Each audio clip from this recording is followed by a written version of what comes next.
По првиот случај на омикрон во Македонија, здравствените власти немаат намера да ги заоструваат мерките кои се на сила веќе подолг временски период. Секвенционирањето на новиот сој е направено во приватната болница Жан Митрев. Станува збор за маж кој во земјава допатувал од Велика Британија. Тој во јануари годинава ја имал прележано болеста, но тогаш бил асимптоматски. Пациентот бил вакциниран со 2 дози од вакцината Pfizer, а во средата повтор пат имал позитивен тест на COVID-19. Видовме во минатото дека дополнителни рестрикции, вклучувајќи ги и оние за влез во земјава, практично не дадоа никаков ефект, затоа што не може да се запре вирусот на било која варијанта, било каде кога е тој присутен секаде низ светот, вели министерот во оставка Венко Филипча.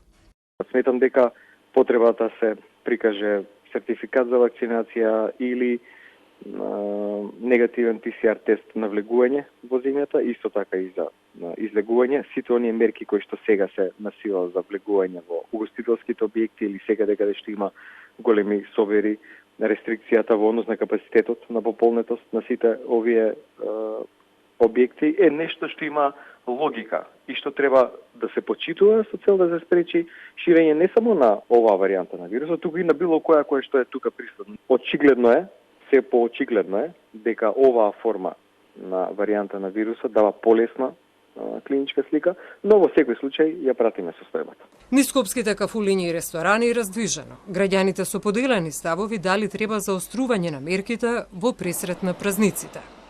Сметам дека треба да се заострат, бидејќи со новиот бран на омикрон што доаѓа во Европа и може да дојде и кај нас.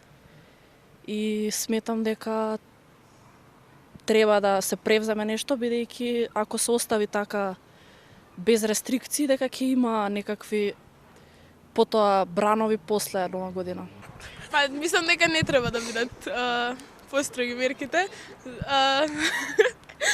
Заради дружбата и за славење на Нова година. Мислам дека треба да се дозволи да се слави. Бројот на новодиагностицирани случаи во опаѓање и болниците се прилично празни. Филипче со апел да се вакцинираат граѓаните за да се постигне сериозен процент на вакцинација и форма на колективен имунитет. Сепак, дали треба да се заострат мерките во пресрет на новогодишните и божиќните празници? Сметам дека не едноставно собири масовни насекаде има сите овие денови, еве празниците се сега пред нас, верувам дека